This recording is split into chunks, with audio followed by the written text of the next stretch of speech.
पुंडलीकवरधारी विठ्ठल श्री ज्ञानदेव तुकाराम प्रभु रामचंद्र भगवान की जय.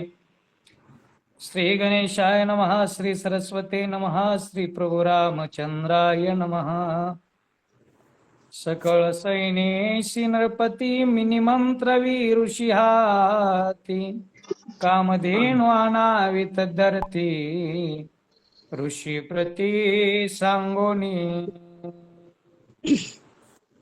ओम नमो ज्याद्या वेद प्रतिपद्या जय जय संसवेद्या आत्मरूपा देवा तुची गणेशू सकलार्थमती प्रकाशू म्हणे निवृत्तीदासू अवधारी जोजी जयाचे केलिया स्मरण होय सकळ विद्येचे अधिकरण तेची वंदू श्री चरण श्री गुरुचे ते नमस्कारो नियाता प्रभु रामचंद्र भगवान की जय. प्राप्त प्रसंगी गौरीपुत्र गणेशाला वंदन करून, कौशल्यापुत्र प्रभु रामचंद्राला वंदन करून, अंजनी पुत्र हनुमंतरायाला वंदन करून, तसेच या ठिकाणी ऑनलाईन ऐकणाऱ्या सर्व श्रोत्यांच्या चरणी नतमस्तक होऊन कथेला सुरुवात. कथेचं अनुसंधान परिहाराबद्दल आपण शेवटी बोलणार आहोत.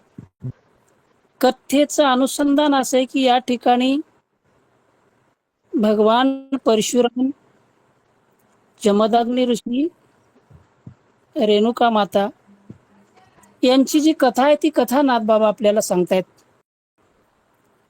जेव्हा परशुरामाने आपल्या आईचं धड शरीराचे वेगळं केल्यानंतर आपल्या वडिलाकडून वरदान मागून जेव्हा आईला आणि आपल्या बंधू समवेत उठविलं, तेव्हा रेणुका मातेसोबत आदिमाया शक्तीची ज्या ठिकाणी चर्चा झाली, त्यातून त्यांनी जे पुढील कार्य जाणणारे असले, पुढचं जे कार्य आहे ते कार्य करण्यासाठी रेणुका मातेला त्या ठिकाणी प्रवृत्त केलं आणि त्या ठिकाणी सांगितलं की आता काय करा,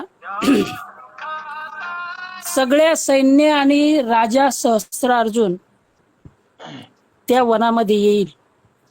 वनामध्ये आल्यानंतर ऋषीच्या हातानं त्यांना निमंत्रण, त्यानंतर ऋषीनं त्या ठिकाणी आपल्या जमदग्नी ऋषीनं कामधेनू आणावी आणि त्या सगळ्या ऋषींना जेवू घालण्यासाठीची व्यवस्था करावी. अशा प्रकारची आणि इथपर्यंत कथा आलेली आहे. इथून पुढे काय काय होतंय आपल्याला हळूहळू बघायचे. घ्या महाराज. दुर्लभ उपचार त्रिजगती ते मागून धेनु प्रती साधावया निज कार्यार्थी आदरे नृपती पूजावा. आणि बघा, त्या रेणुका मातेला सांगण्यात आलं की जेव्हा सहस्त्रार्जुन राजा या ठिकाणी येईल तेव्हा सर्व सैन्यासोबत त्यांना जेवणाचं निमंत्रण द्या. सर्व सैन्यासोबत त्यांना जेवणाचं निमंत्रण देऊन त्यांच्या जेवणामध्ये कसलीही कमतरता भासू नये अशा प्रकारचं कामधेनूकडून त्या ठिकाणी अन्न तयार करून घ्यावं. त्या सर्व राजाची, त्या सर्व सैन्याची षोडशोपचारे अशा प्रकारची आदरानं पूजा करावी.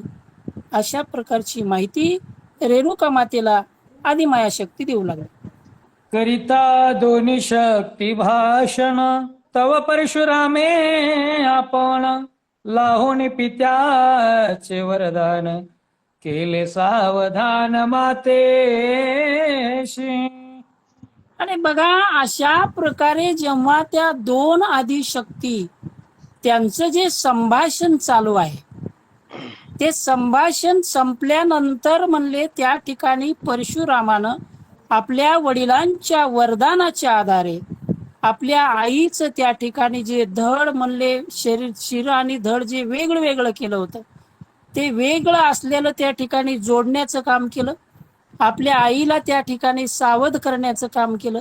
आपल्या आईला आपल्या वडिलांच्या त्या वरदानामुळे आईला पुन्हा जीवदान त्या ठिकाणी प्राप्त झालं आणि जीवदान प्राप्त झाल्यानंतर रेणुका माता त्या ठिकाणी सावध झाल्या आणि सावध झाल्यानंतर परशुरामजी काय करतात ऐका. परशुरामे लाविला हात बंधू झाले सावचित्त तेने नती मातेचा घात तिशी निज घात नाटवे. आणि बघा, परशुरामाने आपल्या वडिलांचे वरदान घेतल्यानंतर आपल्या त्या पाचही भावाला फक्त हाताचा स्पर्श केला आणि स्पर्श केल्याबरोबर म्हणले ते पाचही भाऊ त्या ठिकाणी बंधू जे आहेत ते सावचित्त झाले. आणि विशेष म्हणजे सावचित्त झाले, आई सावचित्त झाली, परंतु त्यांना परशुरामाने आईचं शिर धडा वेगळं केलेलं आठवत नाहीये, किंवा बंधू त्या ठिकाणी जे गतप्राण झाले होते तेही त्या बंधूंना आठवत नाहीत. जसं एखादं माणूस झोपावं, झोपेतून उठल्यानंतर सावध व्हावं, अशा पद्धतीनं परशुरामजीचे बंधू आणि माता रेणुका ह्या झोपेतून उठल्यासारख्या सावध झाल्या. सावध झाल्यानंतर पुढे काय घडतं ऐका. पुत्रे सोडविले शापापासून, रेणुकेशी आल्हाद पूर्ण, परशुरामा ते आलिंगून, वदे वरदान रणविजयी. आणि बघा, आपल्या मुलानं केलेली कीर्ती, आपल्या मुलानं केलेलं कार्य हे सर्वात जास्त कुणाला आवडत असेल तर आपल्या आईला आवडत असते. आपल्या मुलानं या शापापासून आपल्याला सोडवलेलं आहे याची जाणीव रेणुका मातेला झालेली आहे. जरी त्यांना आठवत नसेल, परंतु त्या भूत भविष्य वर्तमान जाणणारे आहेत. कारण त्यांचा आणि आदिमाया शक्ती त्यांचा संवाद अगोदर झालेला आहे. त्यावेळी शिर हे धडापासून वेगळं होतं, म्हणजे त्यांना पुढं वर्तमानात काय घडणार आहे, भविष्यात काय घडणार याची जाणीव आहे. म्हणून या ठिकाणी रेणुका मातेला अतिशय असा आनंद झाला. आनंद झाल्यानंतर आपला जो मुलगा आहे परशुरामांना त्या ठिकाणी आलिंगन दिलं आणि वरदान दिलं मुलांना, की यानंतर या पृथ्वी तलावर किंवा या भूतलावर तुला नेहमीच विजय प्राप्त होईल, तू रणामध्ये विजयी होशील, अशा प्रकारचं वरदान रेणुका मातेनं परशुरामाला दिलं. राम ऐकता ते वरद गोष्टी, दृढ बांधिली शकून गाठी, पुढील कथेची परिपाटी, सावध दृष्टी अवधारा. आणि बघा, आईनं जेव्हा परशुरामाला वरदान दिलं तेव्हा मात्र जो हा राम आहे, जो हा परशुराम आहे, हा तर खरा राम आहे, परंतु गणपतीकडे त्यांनी शस्त्रास्त्र विद्या संपादन केली, महादेवाकडे कैलासामध्ये जाऊन राहिले. गणपतींनी जेव्हा आपला जो परशुरामाला दिलेला आहे तेव्हापासून परशुराम हे नाव प्राप्त झालेलं आहे. परशुरामानं ह्या सर्व गोष्टी ऐकल्यानंतर मात्र आता शकून गाठ बांधली, आपल्या मनाशी त्या ठिकाणी आता ठरवलं. कारण परशुराम हे सुद्धा परब्रह्म आहेत, भगवंताचा अवतार आहेत, आणि रेणुका माता ह्या सुद्धा आदिशक्ती माया आहेत. आता या पृथ्वी तलावर जेवढं जेवढं म्हणजे या पापाचं ओझं झालेलं आहे, भगवान श्रीकृष्ण गीतेमध्ये सांगतात, यदा यदा ही धर्मस्य ग्लानिर्भवति भारत अभिष्टानम धर्मस्य तदा आत्मनसृजाम्यहम्. जेव्हा जेव्हा या धर्माला ग्लानी येईल, जेव्हा जेव्हा या भूतलावर पाप वाढेल किंवा अधर्म माजेल, तेव्हा तेव्हा मी या पृथ्वी तलावर अवतार घेईन. अशा प्रकारचा हा परशुराम हा सुद्धा त्यातलाच एक अवतार आहे. आणि या परशुरामाने या पृथ्वी तलावर झालेलं जे पापाचं ओझ आहे हे नाहीस करण्यासाठी परशुराम आणि रेणुका माता हे दोघांची या ठिकाणी अवतार आहेत. हे परशुरामाच्या जेव्हा लक्षात आलं तेव्हा त्यांनी शकून गाठ बांधली की आता आपल्याला हे पुढचं कार्य करायचंय. आणि पुढे काय कथा झाली नाथबाबा आपल्याला सांगणार आहे.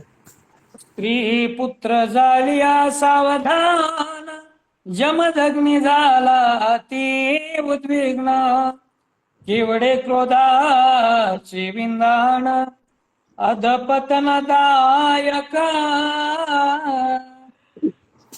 आणि बघा, जेव्हा आपली पत्नी आणि मुलं सावध झाले, जमदग्नी ऋषीला त्या ठिकाणी ते सावध झाल्यानंतर मात्र आपल्या त्या क्रोधाचा पश्चाताप झाला. जमदग्नी ऋषी स्वतःला त्या ठिकाणी बोलू लागले, हे क्रोधाचं केवढं मोठं कारस्थान आहे. या क्रोधामुळं अधपतनाला जाण्याची वेळ आज माझ्यावर आलेली होती. हा क्रोध म्हणजे काय साधा नाही महाराज. हे क्रोध, लोभ, काम, दंभ, अहंकार हे जे षडविकार आहेत, हे षडविकार माणसाला नरकाला नेणारे. आणि याच पैकी हा असणारा जो क्रोध आहे, कारण हे जमदग्नी हे शीघ्र कोपी होते, अतिशय लवकर राग आणि जास्त राग. एवढा राग की आपल्या पत्नीचं शीर धडापासून वेगळं करायची आपल्या मुलांना आज्ञा दिली. किती राग असावा. एवढा जो राग आहे, त्या रागाचा मात्र आता पश्चाताप या जमदग्नी ऋषीला झाला. आणि नक्कीच म्हणले हा क्रोध मला अधपतनाला नेईल किंवा नेणार होता, अशा प्रकारचा विचार जमदग्नी ऋषी करू लागले. स्त्री पुत्रांचा करिता घात, मज होते अधपतन येत. धन्य धन्य परशुराम सुत, अति अनर्थ चुकविला. त्या ठिकाणी जमदग्नी ऋषी विचार करतात की या क्रोधामुळं काय हानी होणार होती. या क्रोधामुळं माझ्या हातून माझ्या पत्नीचा घात झाला होता, माझ्या पुत्रांचा घात झाला होता, आणि याला कारणीभूत फक्त माझा क्रोध होता. आणि या क्रोधामुळं आता मला अधपतनाला म्हणजे नरकाला जावं लागणारच होतं.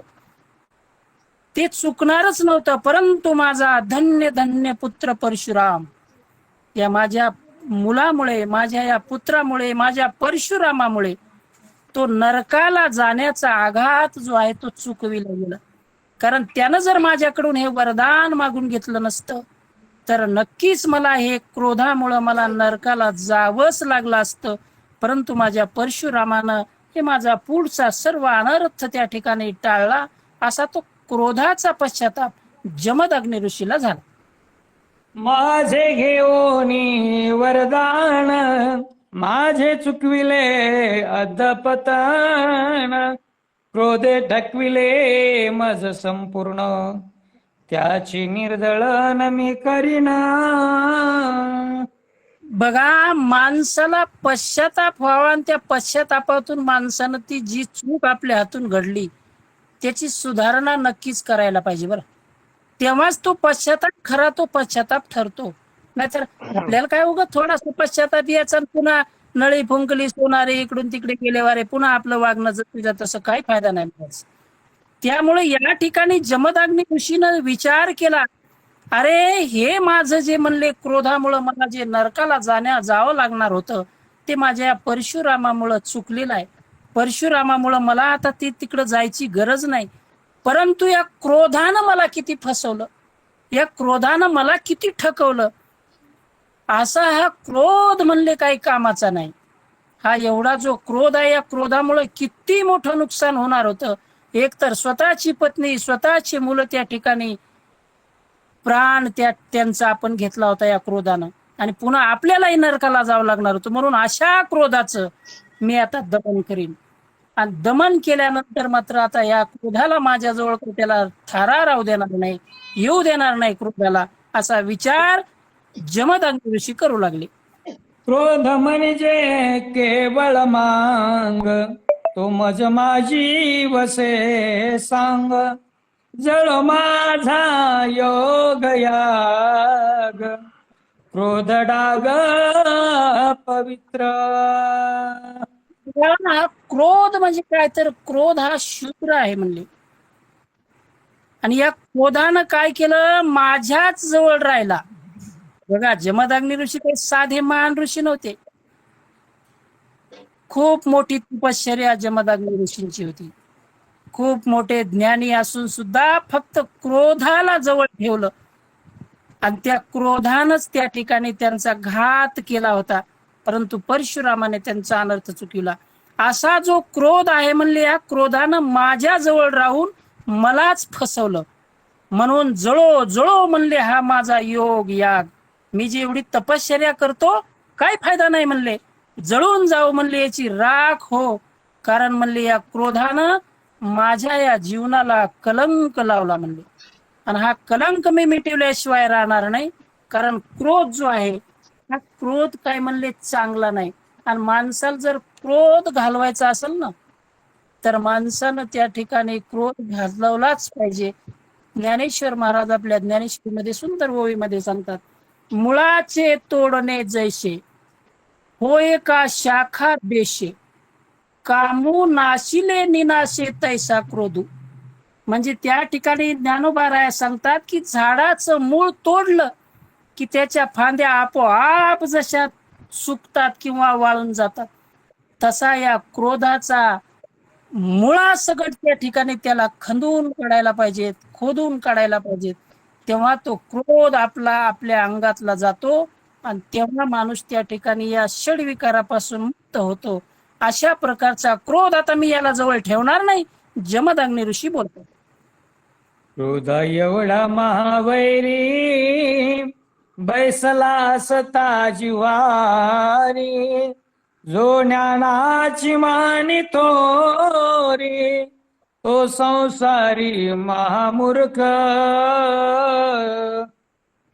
आणि बघा, हा क्रोध काही साध नाही महाराज. क्रोधानं चांगल्याची त्या ठिकाणी फजिती केलेली आहे, असा क्रोध आहे. क्रोध असल, लोभ असल, काम असल, ही जे षडविकार आहेत, हे जे षडरिपू आहेत, हे मात्र चांगल्या ज्ञानी माणसाला सुद्धा त्या ठिकाणी त्यांची फजिती करतात. हा क्रोध कसा आहे तर मोठा अपराधी आहे म्हणले. या क्रोधानं चांगले फसवलेत. किंवा हा जो क्रोध आहे, हा क्रोध म्हणले तर आपण आपल्याला माहिती आहे, विश्वामित्रा सुद्धा जवळ सुद्धा क्रोध होता महाराज. जमदग्नी ऋषी अतिशय तपस्वी, अतिशय ज्ञानी, परंतु क्रोधानं. म्हणून अशा क्रोधाचा मात्र आता या ठिकाणी मी माझ्याजवळ ठेवणार नाही. या क्रोधाला म्हणले माझा शत्रू समजून या क्रोधाचा नाश करीन, अशा प्रकारची प्रतिज्ञा जणू जमदग्नी ऋषीने केली. अल्प अन्याय देखील यावरी जो तो कोप करी, क्रोध एवढा अपकारी, क्रोधावरी न करीती. आणि बघा, हा क्रोध कसा आहे म्हणले, या क्रोधावर जर अन्याय जर झाला तर तो अन्याय करणाऱ्यावर रागावतो, परंतु त्या क्रोधावर रागावत नाही. ही एक मोठी त्या ठिकाणी म्हणले मायनस पॉइंट आहे त्याचा. रागाला रागावायला पाहिजेत, पण राग हा रागावर रागवत नाही. तो उपकार करत नाही तर तो अपकार करतो. कारण थोडा जरी अन्याय झाला तर अन्याय करणाऱ्यावर आपण ताबडतोब आपला राग दाखवतो, त्या ठिकाणी आपला क्रोध जागा होतो. परंतु या क्रोधावर मात्र आपण कधीच नियंत्रण मिळवण्याचं बघत नाहीत. कारण क्रोधावर नियंत्रण मिळवायला पाहिजे, क्रोधावर रागवायला पाहिजे. आपला जो राग आहे ना, त्या रागावर रागायचं की का मला राग आला असेल, या रागाची सोय लावतो, असं आपण कधी करत नाही. उलट आपण क्रोधाला त्या ठिकाणी क्रोधावर क्रोध करत नाहीत, उलट त्याच क्रोधानं आपण त्या समोरच्याला किंवा त्या रागाला जास्त वाढवतो. अशा प्रकारचा हा क्रोध कामी नाही. जमदग्नी ऋषी विचार करू लागले. क्रोध अपराधाची थोरी, अतर्के रिघोनी जिवारी, चौपुरुषार्थांची करी बोहरी, नाना परी विभांडी. आणि बघा, हा क्रोध जो आहे, हा क्रोध म्हणले मोठा अपराधी आहे, खूप मोठा गुन्हेगार आहे. तर्काला सुद्धा कळू देत नाही तो, तर्क सुद्धा लागत नाही आपल्या हृदयात कधी प्रवेश करतो तो क्रोध. आणि हा क्रोध काय माहितीये का, जे आपले पुरुषार्थ आहेत, धर्म, अर्थ, काम आणि मोक्ष, या चारही पुरुषार्थाचा पराभव करणारा जर कोणी असेल तर फक्त क्रोध आहे. जो आपला शेवटचा पुरुषार्थ आहे, जो मोक्ष, तो मोक्ष मिळवून देण्यासाठी सर्वात घातक घटक जर कोणता असेल तर हा क्रोध आहे. म्हणून हा क्रोध जो आहे, हा क्रोध चांगला नाही. चारी पुरुषार्थ याच्या पुढे फिके पडतात, चारी पुरुषार्थाचं या ठिकाणी चालू देत नाही, मात्र नरकाला नक्की नेतो. मोक्ष नाही मिळू देत, पण नरकाला नेण्याशिवाय राहत नाही. अशा प्रकारचा क्रोध आहे. जमदग्नी ऋषी विचार करू लागले. क्रोध आलिया कडकडाटी, काम पळे उठा उठी, धर्म जाय बारा वाटी, क्रोधे तुटी अर्थ स्वार्था. आणि बघा हा क्रोध जो आहे ना, क्रोध म्हणले साधा येत नाही, हळू येत नाही, चोर पावलान येत नाही. हा कडकडाट करीत येतो महाराज, गाजत गाजत आल्यासारखा. आणि तो आला काम लगेच पळून जातो. नंतर धर्म 12 वाटीनं पळून जातो. आणि या क्रोधामुळे मग अर्थही राहत नाही, स्वार्थही राहत नाही, परमार्थही राहत नाही, आणि संसार सुद्धा आपला साधल्या जात नाही. क्रोधामुळे नुसता परमार्थच नाही महाराज, संसारात सुद्धा क्रोध घातक. क्रोध हा जीवनात प्रत्येक माणसाला घातक आहे, प्रत्येक क्षेत्रात तो घातक आहे. कारण बघा, कधीही बघा तुम्ही, जेवढे विनम्र होऊन जेवढे तुमचे काम होतील तेवढे तुमचे रागानं क्रोधानं कधीच होणार नाही. राग ज्या ठिकाणी आला, क्रोध ज्या ठिकाणी आला, त्या ठिकाणी तुमचा अनर्थच होणार, तुमचा नाशच होणार, तुमचं कार्य होणारच नाही. अशा प्रकारचा हा क्रोध, क्रोध ज्या ठिकाणी असतो त्या ठिकाणी धर्म सुद्धा राहत नाही, धर्म सुद्धा पळून जातो, अर्थ सुद्धा पळून जातो, स्वार्थही राहत नाही, आणि संसारही त्या ठिकाणी साधले जात नाही. अशा प्रकारचा हा क्रोध घातक आहे. आणि त्या क्रोधाला जवळ आता ठेवायचं नाही, अशा प्रकारचा विचार जमदग्नी ऋषी करू लागले. क्रोधरी घोनी अंतरी, मुख्य मोक्षा जीवे मारी, ऐसा क्रोध पैनी जबैरी, तो मी सहा ऋण पै सत्य. बघा हा क्रोध आहे ना, या क्रोधाला आता मी माझ्याजवळ ठेवणारच नाही, जमदग्नी ऋषी बोलू लागले. म्हणले हा क्रोध काय, सात सांगितलंय मागच्या ओळीमध्ये, धर्म अर्थ काम आणि मोक्ष जो आहे तो मोक्षाला मारून टाकणारा क्रोध आहे. म्हणजे मोक्ष मिळतो तेव्हा त्या ठिकाणी जन्म मरण वगैरे सगळं संपून जाते, परंतु या मोक्षाला तो क्रोध जवळच येऊ देत नाही महाराज. आणि मोक्षाला मारून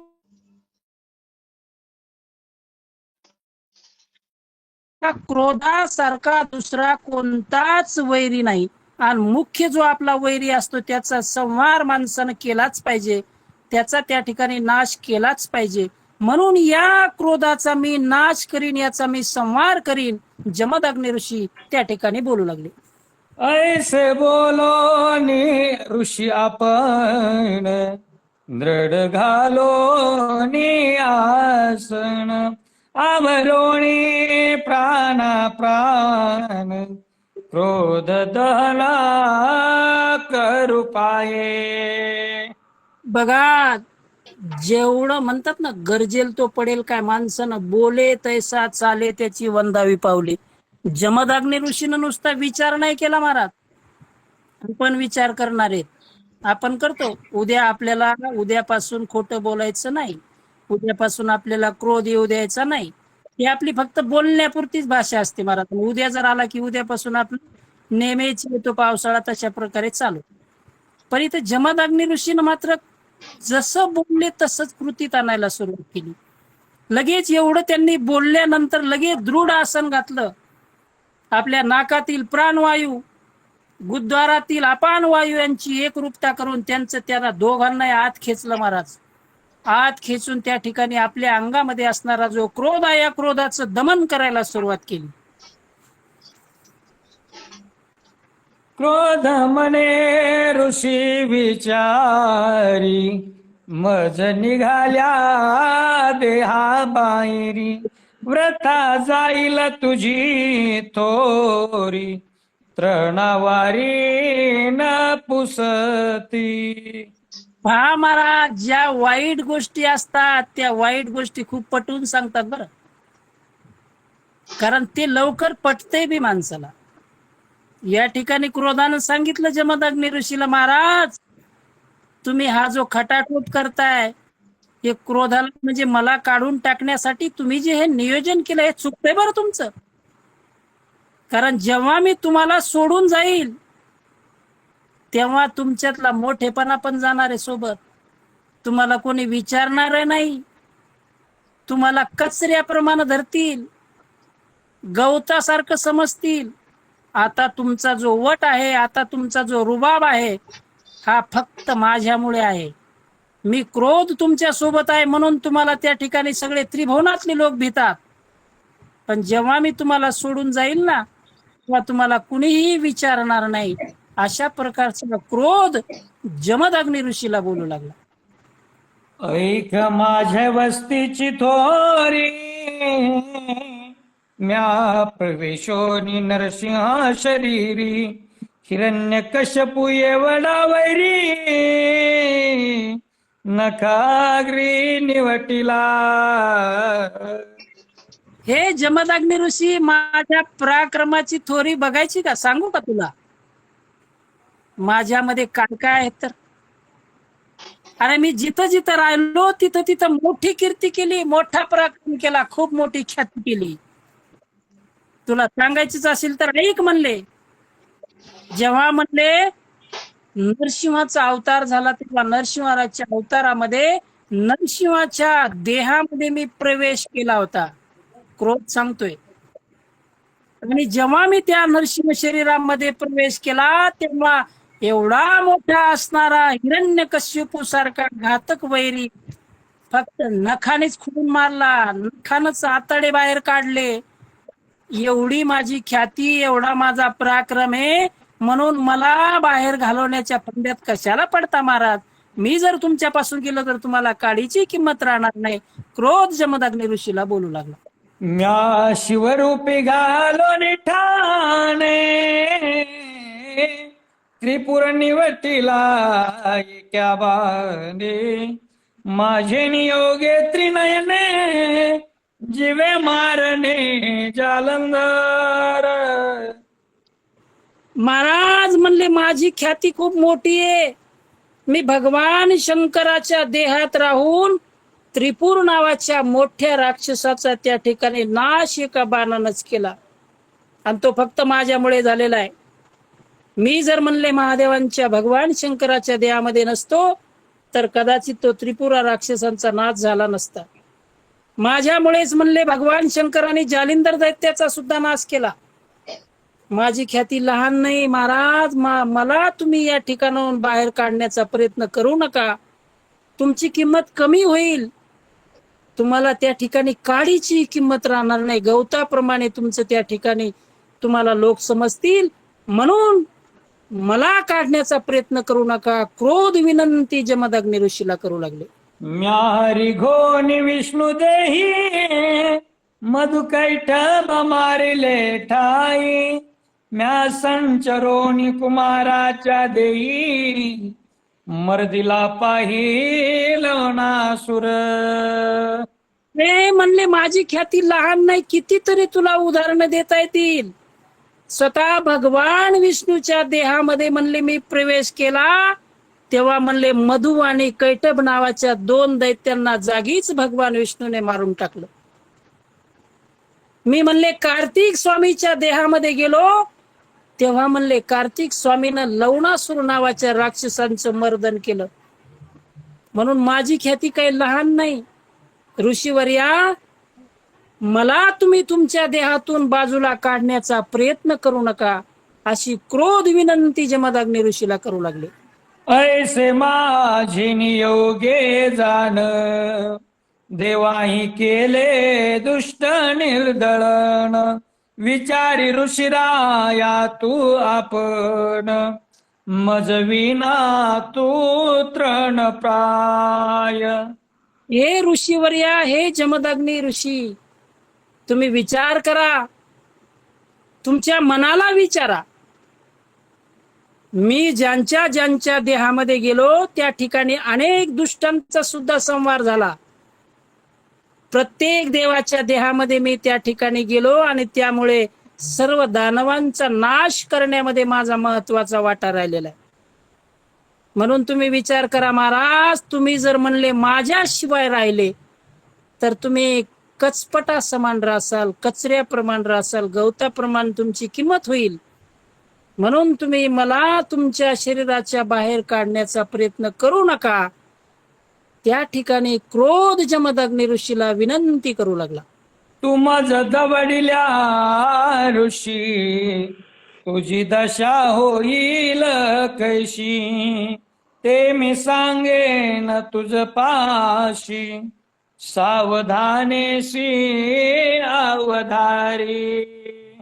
बघ म्हणले, तू मज दवडिल्या ऋषी. अरे ऋषीवर्या, तुम्ही जर मला या ठिकाणाहून दौडून लावलं ना, तुमच्यातून काढून टाकलं ना, तर तुझी दशा होईल कैशी. तुमची दशा काय होईल सांगू का? तुम्हाला सांगतो म्हणले, सावधानपणा ऐका, लक्ष देऊन ऐका. ज्या वेळेस तुम्ही तुमच्या शरीरातून या क्रोधाला म्हणजे मला बाजूला काढाल ना, तेव्हा तुमची दशा काय होईल म्हणले पुढच्या ओळीमध्ये सांगतो. मज निघाल्या देहा बाहेरी, बाईला घेती टोलवारी, तुझ मारिल्या तोंडावरी, साठोप शरीरी तुझ नाही. आणि बघा म्हणले, तुमची दशा काय होईल सांगतो. मज निघाल्या देहा बाहेरी, बाईला घेती टोलेवारी. अरे म्हणले, जेव्हा मी तुमच्या देहामधून बाहेर पडेल ना, तेव्हा बायको सुद्धा नवऱ्याला मारती. बायकोच सुद्धा नवऱ्याला मार खावा लागतो. ती सुद्धा मारायला कमी करत नाही. तिनं जर म्हणले तुमच्या तोंडावर मारलं, तर तुमच्यामध्ये बळ, अहंकार, राग राहील का? तुमच्यामध्ये ताकद राहील? रागच नाही आल्यावर काय? तुमच्या जवळला क्रोध निघून गेल्यानंतर बायको सुद्धा तुमच्या थोबाडावर मारील, तोंडावर मारील. अशा प्रकारची तुमची दशा होईल ऋषीवर्या. मला बाहेर काढण्याचा प्रयत्न करू नका. क्रोध विनंती जमदग्नी ऋषीला करू लागला. ऐशी ऐकोण त्याची कथा, कोपावरी अति शोभता, पूर्ण बाणली ऋषी नाथा, तुझ मी आता मारीन. बघा महाराज, एवढा क्रोध विनंती करू लागला जमदग्नी ऋषीला, परंतु जमदग्नी ऋषी आपल्या मतावर ठाम होते. कारण या क्रोधामुळे माझी 5 मुलं आणि माझी पत्नी सुद्धा या ठिकाणी गतप्राण झाली होती. मला नरकाला जावं लागणार होतं. एवढा सगळा अनर्थ या क्रोधामुळे होणार होता. आणि अजूनही हा मला पटवून देतोय की मला बाहेर काढू नका. म्हणून या ठिकाणी जमदग्नी ऋषीनं त्या क्रोधाचं ते उर्मट बोलणं ऐकलं. आणि जमदग्नी ऋषी त्या क्रोधावर कोपायमान झाले. बघा, माणसानं रागावर रागवायला पाहिजे, तेव्हाच खरा पुरुषार्थ आहे. त्या ठिकाणी जमदग्नी ऋषी सुद्धा त्या क्रोधावर त्यांनी कोपले. क्रोधावर क्रोध करणे हाच खरा पुरुषार्थ आहे, नाथबाबा सांगतात. आणि अशी जमदग्नींना त्या ठिकाणी अवस्था प्राप्त झाली. एवढे रागावले त्या रागावर.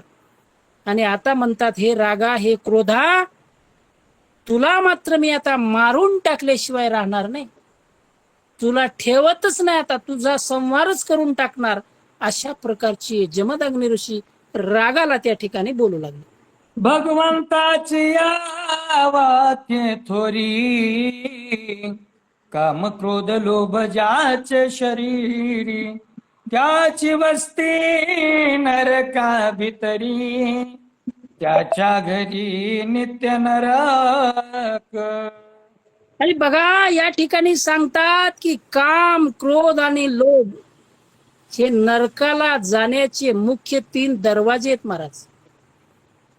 कारण हे 3 ज्या ठिकाणी असतील त्या ठिकाणी नरकच आहे. आणि ते 3 असे आहेत पुन्हा भाऊ सख्खे. एक असला की दुसरा आपोआपच येतो, दुसरा आला की तिसरा आलाच. अशा प्रकारचे हे काम, क्रोध, लोभ ज्याच्या शरीरात असतात, त्याचं इथं भूतलावर किंवा या मानव देहामध्ये राहून सुद्धा नरकात राहिल्यासारखं आहे म्हणले. त्याचं घरच नरक आहे म्हणले. कारण त्याचा काहीच फायदा नाही. काम, क्रोध, लोभ ज्यांच्या अंगी आहेत, तो म्हणले नरकात आहे किंवा तो नरकवास नेहमीच भोगतोय. अशा प्रकारची त्यांची अवस्था आहे, नाथबाबा सांगतात. नरका जाणे न लगे त्याशी, तोची स्वय नरक राशी, क्रोधा तुझी गती ऐशी, व्यर्थ जल्पसे वाडिवा. अरे या ठिकाणी क्रोधाला जमदग्नी ऋषी बोलू लागले, अरे म्हणले ज्यांच्या जवळ म्हणले हा क्रोध असल, लोभ असल आणि काम असल, याला म्हणले नरकाला सुद्धा जाण्याची गरज नाही, नरकाच्याच राशीमध्ये तो नेहमी असतो, तोच नरकाची राशी असतो, तोच सदा नरकवासी असतो.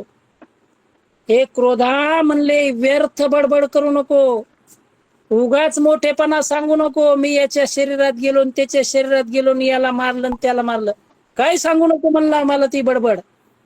तुझी गती अतिशय वाईट आहे, कारण तुझ्या सानिध्यात जो जीव आला त्या जीवाला मात्र नरकालाच गेल्याशिवाय राहणार नाही, किंवा तो नरकाची राशीच असतो. अशा प्रकारचे जमदग्नी ऋषी त्या क्रोधाला बोलू लागले. क्रोध कामाचा कैवारी, क्रोध अभिमानाचा साह्यकारी, क्रोध लोभा सबाह्य बेंतरी, पापकारी निज क्रोध. बघा जमदग्नी ऋषी या क्रोधाविषयी काय बोलतात महाराज. हा क्रोध हा कामाचा कैवार घेण्यासाठी म्हणले त्याच्या जवळजवळच असतो. तुम्हाला अगोदरच सांगितले, जिथं काम तिथं क्रोध, जिथं क्रोध तिथं लोभ, हे एकमेकाचे भाऊ आहेत. जिथं एक असला तिथं हे दोघ जण गेल्याशिवाय राहतच नाहीत. म्हणजे ज्या ठिकाणी म्हणले काम असेल त्या कामाचा कैवार घेण्यासाठी क्रोध आलाच, ज्या ठिकाणी काम आहे त्या ठिकाणी क्रोध आपोआपच येतो. म्हणून हा क्रोध कसा आहे, तर हा अहंकाराचा सुद्धा सहाय्यकारी आहे म्हणले. यानं अभिमान बी येतो. लोभ तर म्हणले याच्या आत आणि बाहेर सबाह्य दोन्ही परिस्थितीत असतो. काम पूर्ण नाही झाला की लगेच क्रोध येणार, मीपणा आला की लगेच अहंकार येणार, अभिमान त्याचा अहंकार किंवा अहमपणा किंवा अभिमान दुखावला की लगेच पुन्हा त्या ठिकाणी क्रोध येणार.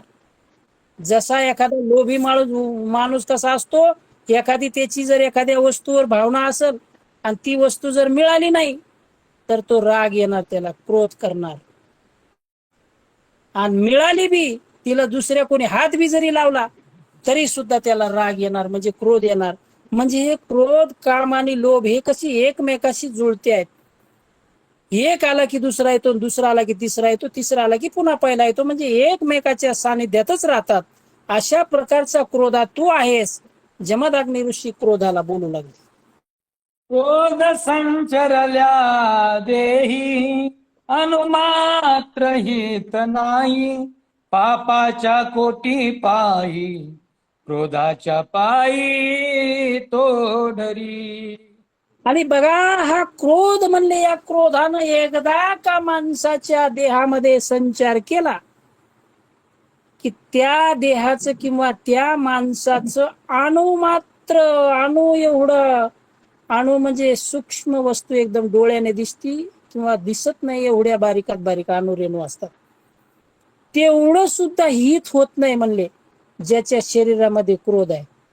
बघा तुम्ही मागचे पुरावे बघा, ज्यांच्याकडे राग आहे ना, ज्याच्याकडे क्रोध आहे, ज्याच्याकडे लोभ आहे, अशा माणसाचं कधी भलं झालं नाही. तर हे जे क्रोध आहे म्हणले, एकदा त्यानं तुमच्या शरीरामध्ये, तुमच्या देहामध्ये संचार केला, तुमचं अणु इतकं सुद्धा त्या ठिकाणी हित होणार नाही. उलट म्हणले या क्रोधामुळं कोट्यावधी पापाचे अलंकार जसे तुम्ही तुमच्या अंगावर धारण करता, अशा प्रकारच्या क्रोधाचे अलंकार तुमच्या अंगावर घातल्याप्रमाणे होते. अशा प्रकारचा क्रोध तू आहेस. जमदग्नी ऋषी क्रोधाविषयी बोलू लागले. ऐसे बोलोनी जमदग्नी, चेतऊ पाहे जो योगाग्नी, तो क्रोध निघता गजबजोनी, देह त्यागोनी ऋषीचा.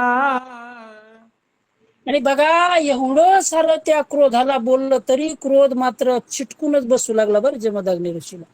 मला सोडू नका महाराज, मला राहू द्या तुमच्या सोबत, परंतु देह जावो अथवा राहो पांडुरंगी दृढ भाव. एकदा आमच्या जमदग्नी ऋषीने विचार केला, क्रोधाला ठेवायचंच नाही, क्रोधाचा संहारच करायचा.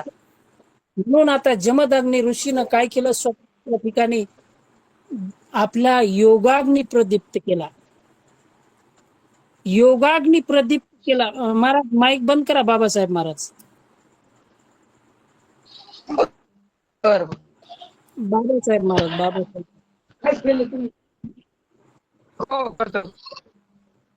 त्या ठिकाणी जमदग्नी ऋषीनं आपला योगाग्नी प्रदीप्त केला आणि त्या क्रोधाला जाळू लागले महाराज. क्रोधाला जाळू लागले. एवढ्यात या क्रोधाला भीती वाटू लागली, क्रोधाला वाटू लागलं महाराज आता हे जमदग्नी ऋषी मला जाळल्याशिवाय काय राहणार नाहीत. आणि जाळण्यापेक्षा म्हणले आपण पळूनच गेलेलं बरं. कारण ज्या ठिकाणी आपल्याला सजा मिळते त्या ठिकाणी कशाला थांबायचं, आपण पळालेलंच चांगलं. म्हणून तो क्रोध आहे, तो क्रोध मात्र आता जमदग्नी ऋषीच्या शरीराला सोडून पळायला लागलेला आहे. क्रोध मने ऋषीनाथ तुझी आज्ञा वंदोनी माता मी निघालो जी तत्वता कोट्यात म्या राहावे. बघा महाराज, हा क्रोध त्या जमदग्नीच्या त्या योगाग्नीला, त्याला वाटलं आता माझी याच्यात राग झाल्याशिवाय राहणार नाही. लगेच म्हणले देह सोडून बाहेर जाऊन उभा राहिला आणि पुन्हा जमदग्नी ऋषीला विनंती करू लागला, महाराज मी म्हणले तुमची आज्ञा पाळून तुमच्या शरीरातून बाहेर आलो, तुम्हाला शरण आलो, तुमच्या पाया पडतो, तुम्ही म्हणसाल ते मी ऐकतो. पण आता फक्त मला एकच सांगा की मी आता कुठे जाऊ. कारण तुम्ही तुमच्या शरीरातून मला बाहेर काढल्यानंतर मला राहायला कोणती तरी एखादी जागा द्या, मला कुठंतरी राहण्यासाठी आसरा द्या, अशी विनंती क्रोध जमदग्नी ऋषीला करू लागला. ऋषी होय विचारिता माझ्या क्रोधाची दुर्धरता यासी वस्ती न दिसे सर्वता म्या काय आता सांगावे. आणि बघा जमदग्नी ऋषीनं त्या क्रोधाचा विचार ऐकला. बरं विचार ऐकला आणि विचार करू लागले की हा जो माझ्या अंगामध्ये जो असणारा क्रोध आहे, हा क्रोध काही साधा नव्हता. कारण जमदग्नी ऋषी हे शीघ्र कोपी होते, जेवढ्या लवकरात लवकर राग येईल अशा प्रकारचे ते ऋषी होते. आणि अतिशय भयानक राग. एका क्षणात आपल्या 5ही मुलाला गतप्राण केलं होतं आणि आपल्या 6व्या मुलाला सांगितलं उडव आईचं शिर. इतका शीघ्र कोपी असणारे जमदग्नी ऋषी विचार करू लागले, माझ्या अंगामध्ये हा क्रोध होता, माझ्या अंगामध्ये जेवढा त्या क्रोधाची प्रखरता होती तेवढी सहन करण्यासारखा दुसरा कोणी मला या ठिकाणी दिसत नाही, तेवढी जागा मला दुसऱ्या कोणाकडे दिसत नाही. या क्रोधाला ठेवावंच कुठं, या क्रोधाला आता मी काय सांगू, असा विचार जमदग्नी ऋषी करू लागले.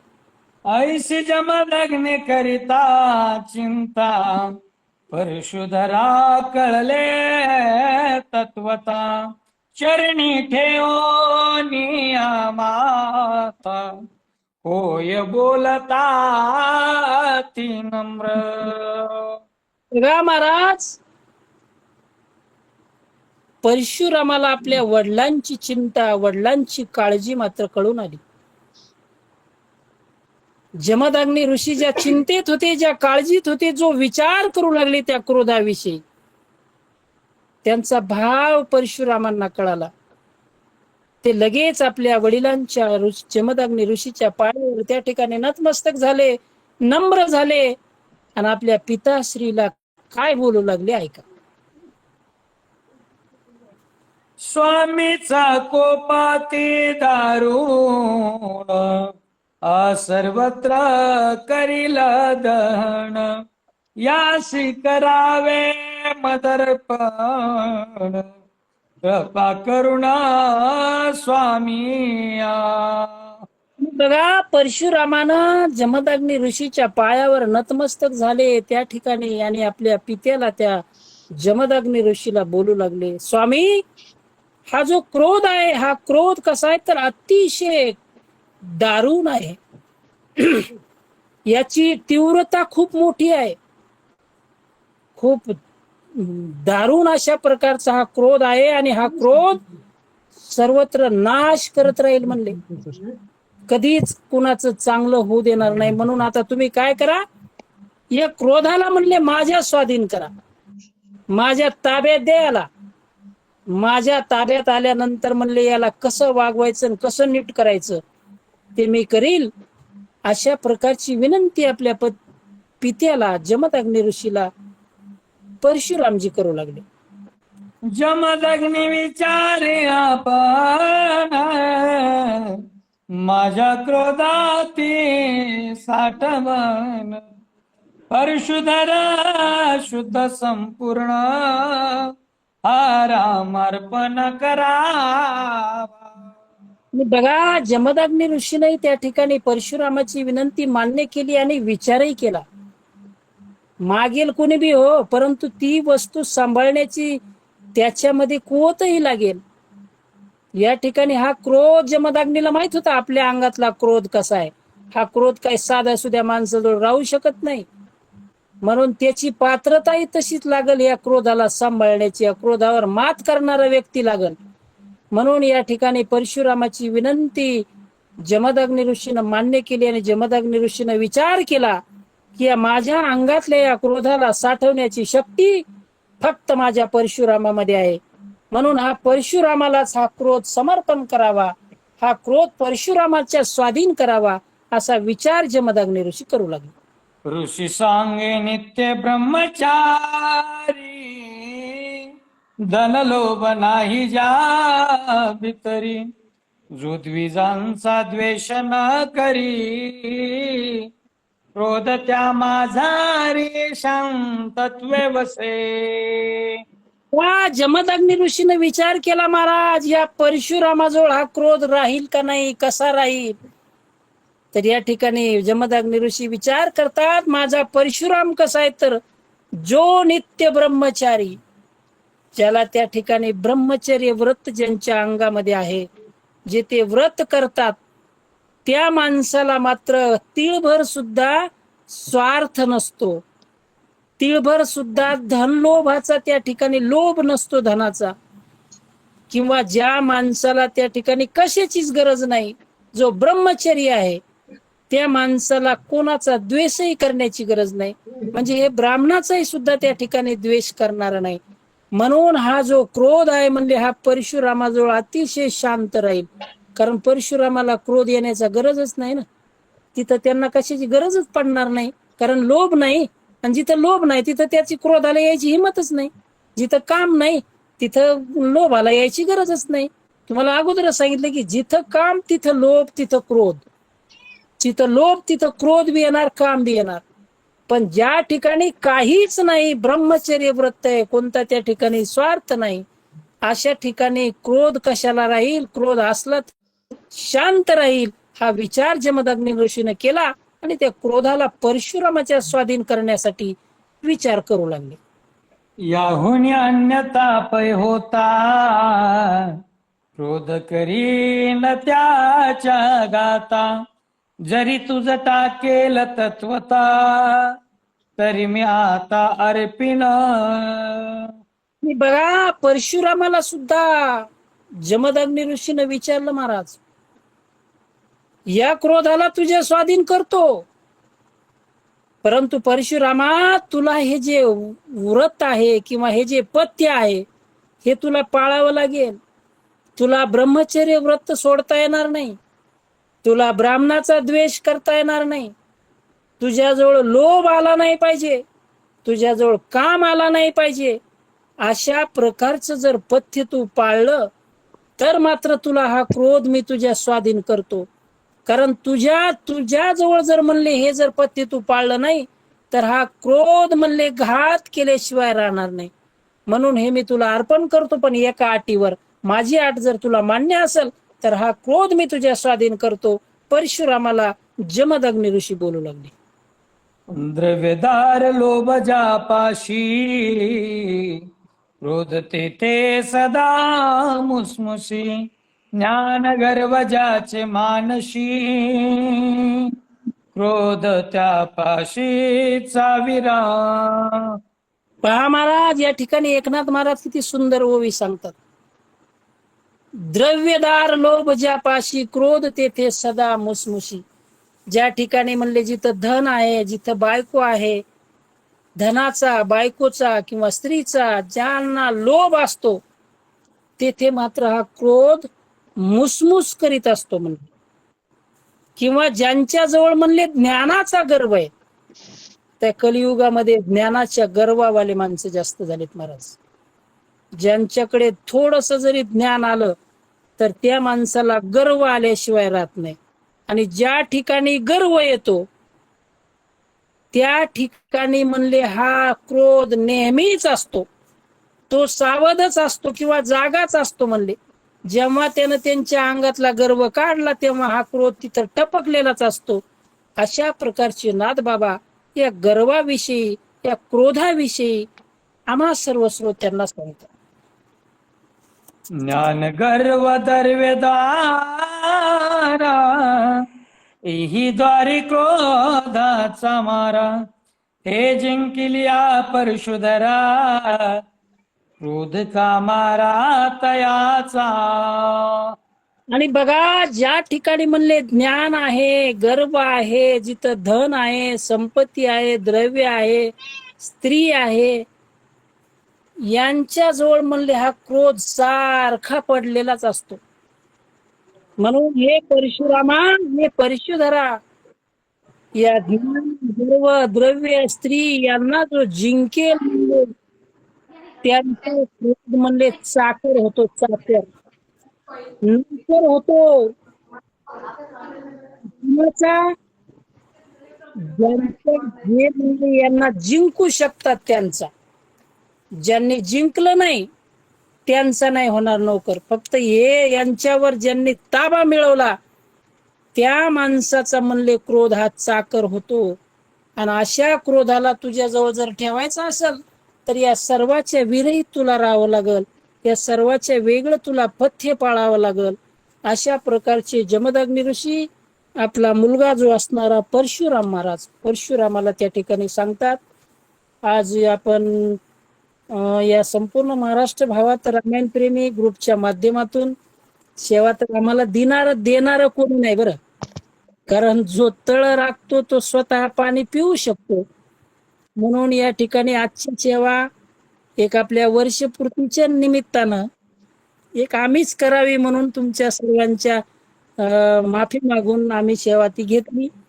आणि जी जशी तुटक्या मुटक्या शब्दात बोललेले कुरे वेडे वाकुडे उत्तर क्षमा करा महाराज तुम्ही सिद्ध, अशा प्रकारची वेडी वाकडी सेवा जशी झाली तशी तुमच्या सर्व रामभक्तांच्या चरणाशी त्या ठिकाणी समर्पित करून याच ठिकाणी कथेला पूर्ण विराम देऊ. यानंतर आरती होईल आणि आरती झाल्यानंतर सर्व या ठिकाणी बोलतील, म्हणून कोणी लेफ्ट होऊ नका. सर्वांना विनंती आहे. सानप महाराज, आरती तुम्ही घेताय का मी घ्यायची?